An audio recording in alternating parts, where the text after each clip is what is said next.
lu deket banget sih, Bang. Oh, Pelan-pelan, tarik pelan. Awas jatuh.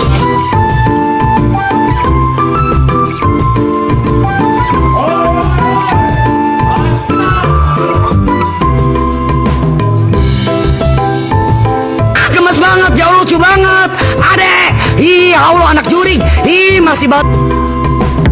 Let's go.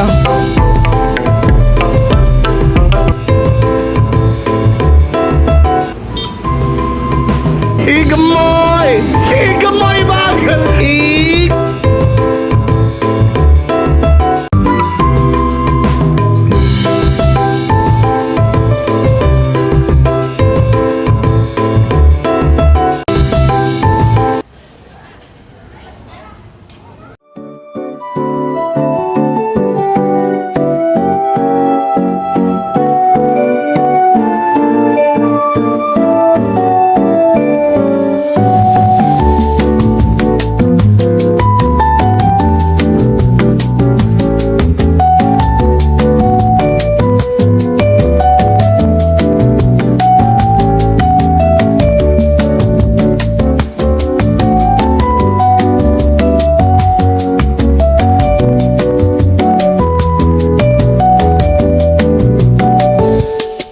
Assalamualaikum warahmatullahi wabarakatuh. Di sini kita ingin melihat-lihat museum yang memiliki banyak cerita bangsa. Daripada penasaran, ayo kita simak. Pertama-tama, perkenalkan, nama saya Nai Nuraini. Nama aku Marlina Putri. Nama saya Muhammad Ajam Fatur Rahman. Nama saya Fatih Surya Ramdhani. Nama aku Ibai. Daripada kelamaan, yuk kita jelajahi. Dah. Langsung aja. Gas, gas. Yuk langsung.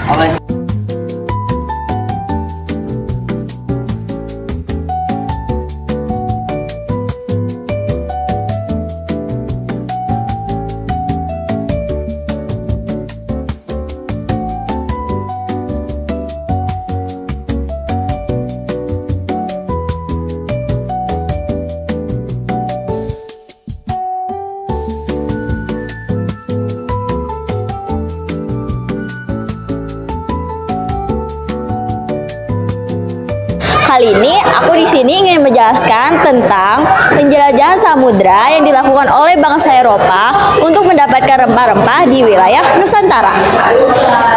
Penjelajahan samudra didasari oleh gold, glory, dan gospel. Gold berarti kekayaan, glory kejayaan, dan gospel berarti keagamaan.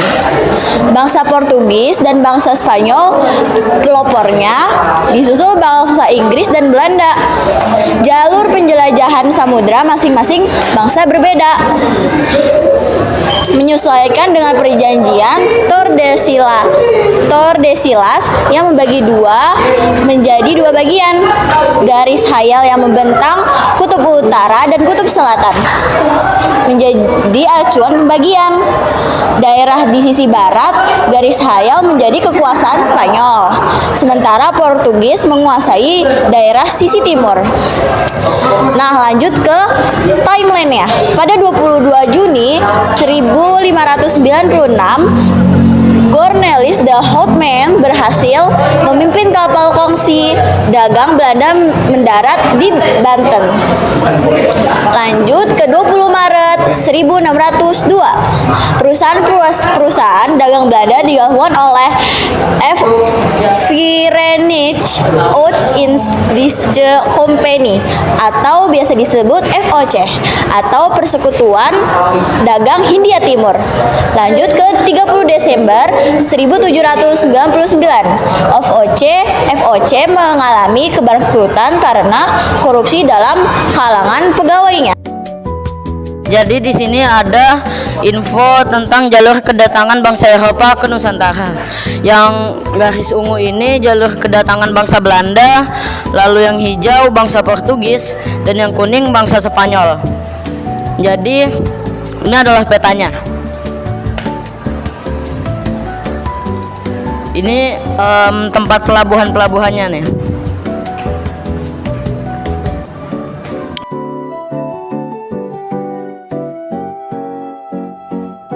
Kalian mau tahu tentang replika kapal VOC?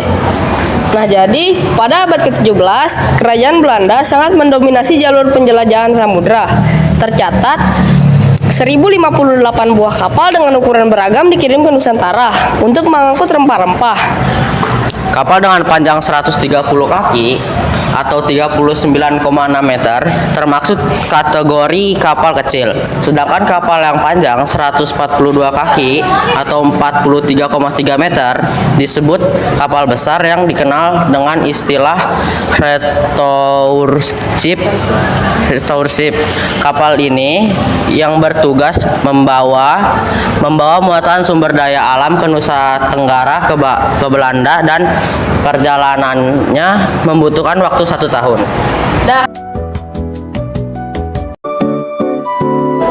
Ini merupakan lambang kerajaan Belanda. Lambang kerajaan Belanda berbentuk pesial dengan singa bermahkota pada bagian tengah. Singa di tengah menggenggam 9 pedang pada cakar kanan dan cakar kirinya, menggenggam 7 batang anak panah. Perisia dimahkotai dengan mahkota kerajaan Belanda yang ditopang oleh 2 singa yang menjampit pada 2 sisinya. 2 singa ini berdiri di atas pita bertulisan J Maitendrai yang berarti aku akan bertahan.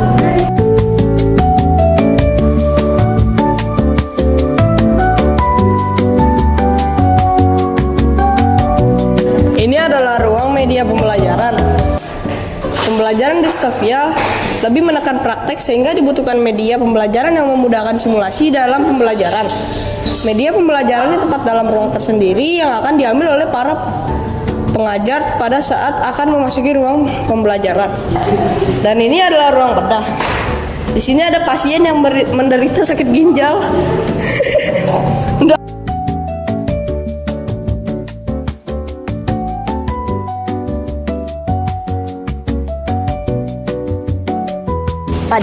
Pada zaman dulu Nusantara dikenal dengan dukun.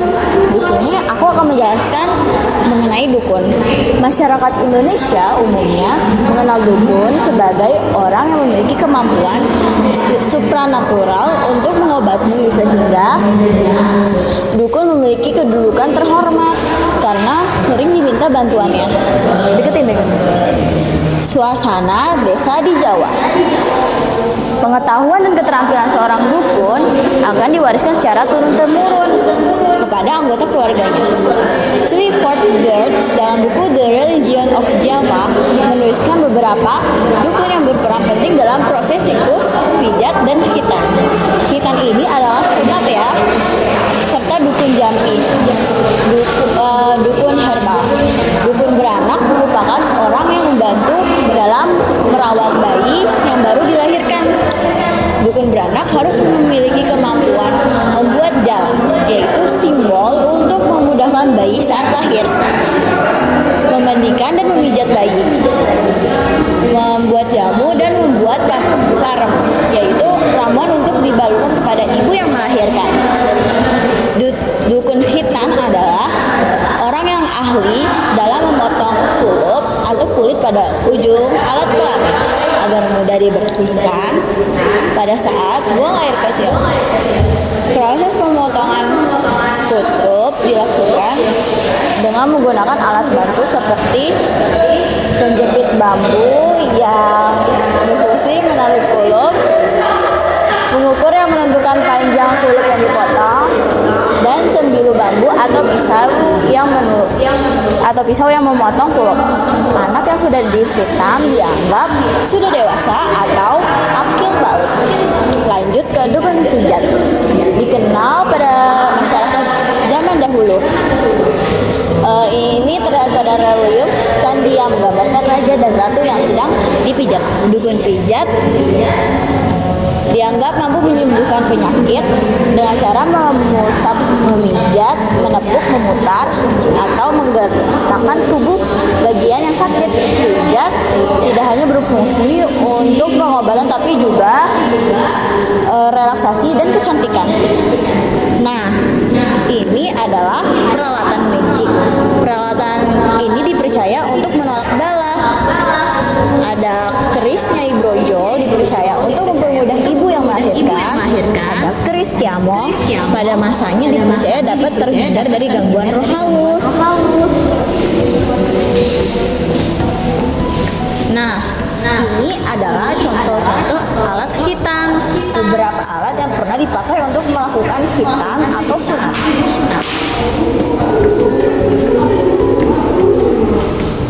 Nah, ini gandik dan kepisan jambu, pasangan batu untuk menggiling atau menumbuk bahan jamu sehingga mudah untuk mendapat sari patinya.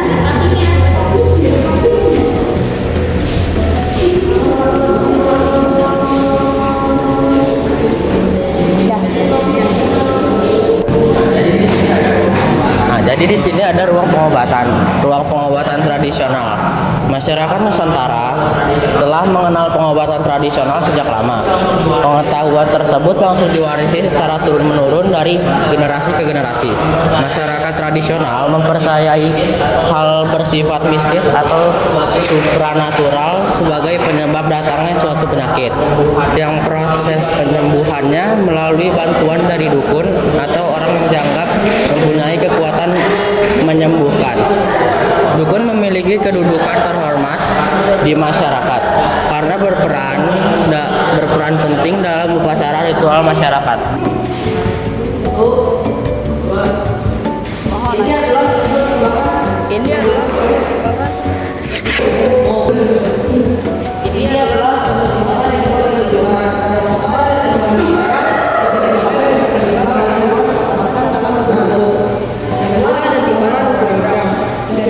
untuk menimbang obat dalam bentuk tablet atau kapsul. Dari timbangan untuk berprogram sistem sampai bentuk minimal sebagai jamu. Ini adalah ruang pengajar distofia. Ruang pengajar distofia berjumlah 12 orang yang biasanya dibantu oleh asisten pengajar yang berasal dari lulusan pelajar Stovia terbaik. Setiap tahun pengajar Stovia mengalami perubahan karena ada yang mendapatkan libur cuti untuk pulang ke Belanda. Nah, pengajar Stovia akan menempati ruang pengajar pada saat menjelang kegiatan pembelajaran, saat istirahat, sekolah, dan sesuai kegiatan pembelajaran. Mau lihat kayak gimana ruang pengajarnya?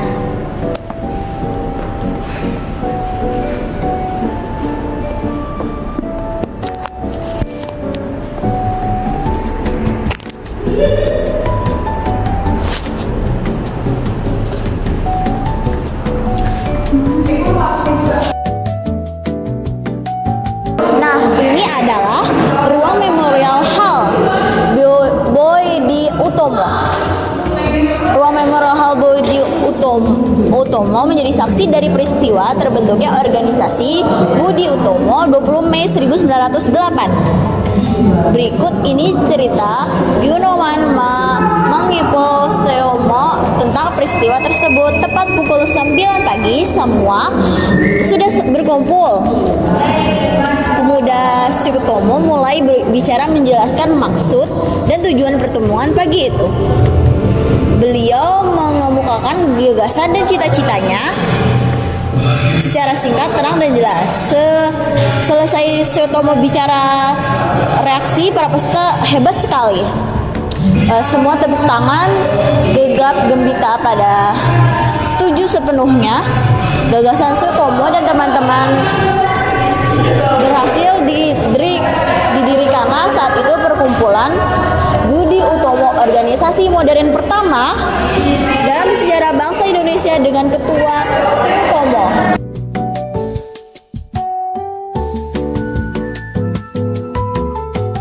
Ruang Asrama Stovia. Pada 1 Maret 1902,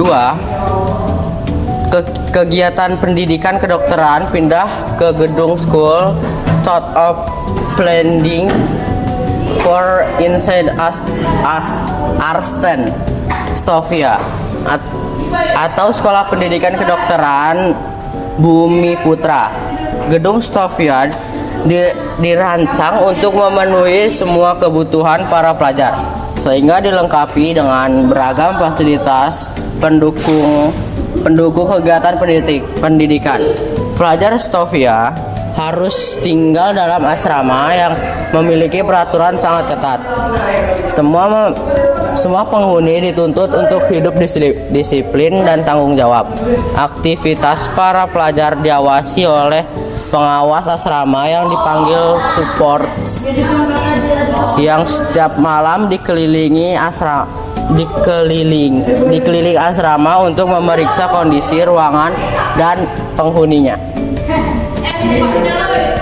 Berikut adalah gambaran asrama. Gitu dong. Nggak jadi ya?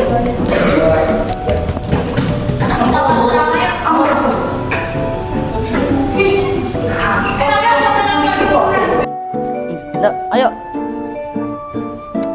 Yo ikut kami. Nah, jadi di sini ada ruang tamu direktur Stovia. Jadi Stovia itu adalah sekolah nih, peduli terhadap sesama dan bertindak tanpa pamrih, menjadi karakter utama para pelajar Stovia. Karakter tersebut tumbuh seiring dengan seringnya mereka belusukan saat memberikan pengobatan kepada masyarakat. Mereka melihat penjajahan menjadi penyebab utama penderitaan rakyat. Oleh sebab itu, tumbuh kesadaran untuk membantu membebaskan rakyat dari belenggu penjajahan. Buku-buku yang dibacakan dan berita media massa yang dipantau oleh pelajar Stovia semakin menguatkan keinginan terus berjuang bersama rakyat, meskipun harus mengorbankan kepentingan pribadi. Nah, jadi inilah contoh ruangannya ya. Nih, sini juga ada banyak buku-buku.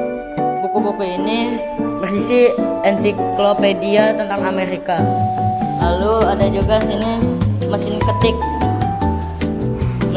zaman dulu. Ini bisa dilihat di sini.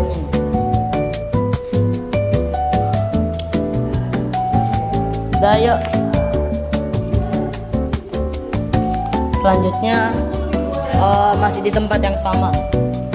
Direktur Stovia menempati ruang tersendiri, sering menerima tamu dari berbagai instansi pemerintah dan instansi lainnya. Ruang tersebut juga menjadi tempat pembinaan pelajar Stovia yang membutuhkan bimbingan khusus agar mereka dapat menyelesaikan pendidikan tepat waktu. Lalu ada HF Hall dari tahun lahir 1867 sampai 1935. Dia adalah direktur Stovia tahun 1901 sampai 1908 yang menempati kedudukan istimewa di mata pelajar karena sangat memperhatikan kenyamanan dan kesejahteraan pelajar selama mengikuti pendidikan. Beliau juga yang membela Sutomo pada saat akan dikeluarkan dari Stovia akibat aktivitasnya dalam organisasi pergerakan Budi Utomo. Ini juga masih banyak buku-buku lainnya. Ada ensiklopedia British. Lalu buku apa nih? Ada banyak lah, ada buku tulisan Kim Il Sung, revolusi sejarah. Masih ada juga buku lainnya di sini. Nah, ini adalah patung HF Hall. Oke, jadi di sini ada kisah Jong-hun dan Kina. Franz Wilhelm Jong-han adalah seorang botanikus asal Jerman yang berperan besar dalam produksi kina sebagai obat malaria. Malaria adalah salah satu penyakit tropis yang menjadi momok Belanda di Indonesia. Peran penting Jong-han adalah merintis budidaya kina. Hingga pada akhir abad ke-19, Hindia Belanda menghasilkan 2/3 kina yang beredar di dunia. Langkahnya yang terpenting adalah memindahkan perkebunan ke daerah yang lebih tinggi, yaitu di Cibodas, dan menginstruksikan agar bibit kina disemai di dalam keteduhan hutan. Ini adalah latar belakang Jong-han. Jong-han lahir pada 26 Oktober 1809. Ia tiba di Batavia untuk pertama kalinya pada tahun 1835 setelah menempuh pendidikan di Universitas Halle dan Berlin. Tujuannya adalah untuk meneliti alam tropis Hindia Belanda. Tapi karena tak punya biaya, ia mendaftar masuk ke Dinas Kesehatan Militer. Ekspedisinya sebagai petugas kesehatan membawanya berkeliling Jawa dan Sumatera Utara. Ketika kembali ke Eropa karena alasan kesehatan, ia berhasil menyusun karya Java Sein Gestalt Landzedekke an Innere Bouwart, atau dalam arti Jawa, bentuk permukaan dan susunan dalamnya, yang terbit di Belanda dan Jerman pada tahun 1854. Dalam tiga jilid berkat buku itu, reputasinya sebagai ahli botani diakui secara internasional. Pada Juni 1855, Zhang Han ditugaskan untuk menjadi pengawas perkebunan kina di wilayah Pengalengan. Tanaman itu yang telah digunakan oleh Belanda di Batavia sejak akhir abad ke-18. Awalnya didatangkan dari Amerika. Itu pun kulit kayunya saja. Kebutuhan tinggi akan kina mendorong pemerintah kolonial untuk memproduksi sendiri. Pada tahun 1865, Zhang Han meninggal di Lembang setelah 4 tahun menderita karena suatu penyakit infeksi. Ia tak dapat menyaksikan datangnya spesies kina baru yang lebih unggul pada tahun 1865. Spesies ini disebut Cinchona ledgeriana. Nantinya memungkinkan peningkatan produksi kina dalam skala besar sesuai landasan yang telah dibangun oleh Zhang Han. Tanaman obat Nusantara. Tradisi menggunakan tanaman sebagai bahan obat sudah dikenal sejak lama. Ini dibuktikan oleh relief tanaman obat pada dinding Candi Borobudur, Prabanan, dan Panataran. Naskah-naskah pada lontar dari Jawa, Bali, hingga Sulawesi Selatan juga menuliskan tentang racikan obat-obat dari tanaman.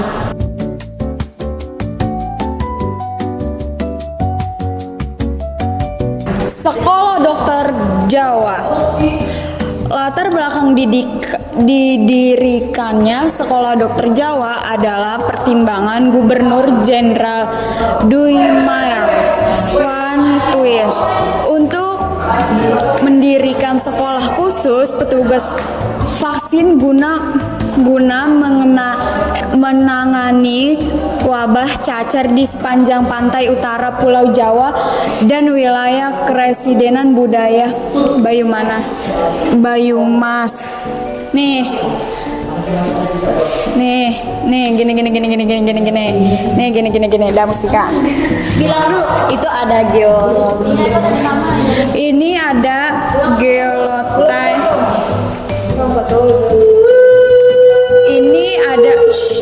Ini ada geolotain, tonsiloto,